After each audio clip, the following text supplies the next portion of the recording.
इतिहास की 3 परिभाषाएं विख्यात हैं। पहली परिभाषा, इतिहास अतीत का अध्ययन है। अब लोग ये कहते हैं कि अतीत, मृत्यु का क्या उपयोग। बात बिल्कुल सही है कि जो चीज मृत्यु हो चुकी है उसका क्या उपयोग, लेकिन वहीं पर दूसरी एक परिभाषा इतिहास की है जो उसे बड़ा प्रमुख स्थान देती है, और वो है कि इतिहास एक जीवंत विषय है। History is a living discipline. कितना पैराडॉक्सिकल डेफिनेशन है। इतिहास यानी अतीत का अध्ययन, मृत्यु, मरा हुआ, और इतिहास एक जीवंत विषय है। तीसरी डेफिनेशन जो इसको और ऊंचाइयां प्रदान करती है वो ये है कि history is a understanding of past. History is a dialogue between past and present. अब ये एक तीसरी परिभाषा कि history is a dialogue between past and present to have a good future. इतिहास जो है वो एक डायलॉग है, किसके बीच में? पास्ट और वर्तमान के बीच में। किस लिए? जिससे कि भविष्य को अच्छा किया जा सके। अब इन तीनों परिभाषाओं के परिदृश्य में मैं आपको भारत के इतिहास की कहानी सुनाऊंगा।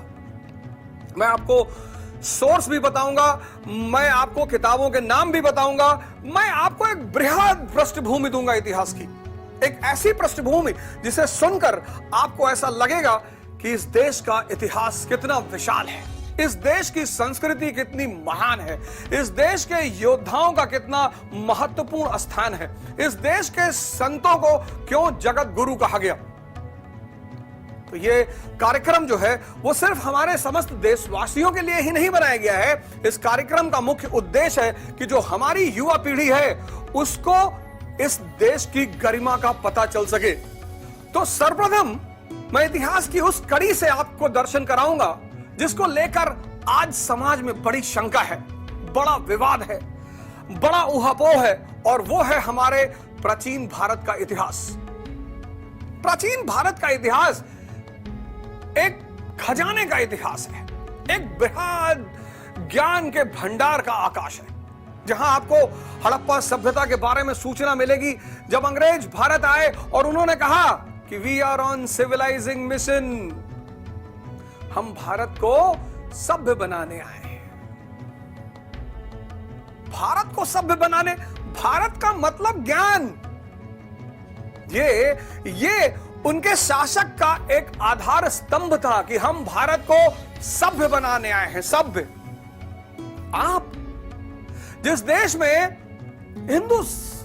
सिंधु सभ्यता के समय इस बात का एहसास था कि सड़कें कैसी बननी चाहिए, जिस देश को इस बात का ज्ञान था कि शहर कैसा बसाना चाहिए, देश को इस बात का ज्ञान था कि ईंट कितने पैमाने पर होनी चाहिए, पक्की होनी चाहिए कि कच्ची होनी चाहिए, जिसकी मानकता किसी भी क्षेत्र में, राजनीति के क्षेत्र में, संस्कृति के क्षेत्र में, व्यापार के क्षेत्र में आज भी ये जेट युग, ये इंटरनेट का युग, ये 5G का युग, ये आज भी उस मानकता को तोड़ नहीं सका है। उस भारत का इतिहास जहां चंद्रगुप्त मौर्य एक सामान्य परिवार से निकलता है। सामान्य इतिहासकार अगर बहुत गौर दें, बहुत निष्पक्ष होकर बोले, तो हम ये बता ही नहीं सकते कि वो किस वर्ण के हैं, वो किस जाति के हैं। एक ऐसा व्यक्ति, एक सामान्य व्यक्ति जिसकी सूचना हमें मिलती है कि शायद चरवाहे का बेटा, और उस व्यक्ति की योग्यता। आज हमारे देश के युवा ग्रेजुएशन, पोस्ट ग्रेजुएशन, इंजीनियरिंग, डॉक्टरी, IIM करके डिप्रेशन का शिकार है, और वो चंद्रगुप्त मौर्य जिसके पृष्ठभूमि का पता नहीं, उस चंद्रगुप्त मौर्य को एक सही डायरेक्टर मिलता है। डायरेक्टर मतलब वो नहीं जो आपको कैमरे के सामने घुमा रहा है। डायरेक्टर मतलब वो व्यक्ति जो आपकी जिंदगी को दिशा दे रहा है। वो व्यक्ति आपके माँ बाप हो सकते हैं, वो व्यक्ति आपका गुरु हो सकता है, वो व्यक्ति आपका मित्र हो सकता है, आपका पति हो सकता है। डायरेक्टर, और वो बनता है चंद्रगुप्त मौर्य। उसी परिवार में आगे बढ़ते हुए एक ऐसे राजा का स्थान है अशोक महान। इस शब्द पर चर्चा करेंगे जब हम अशोक पर आएंगे।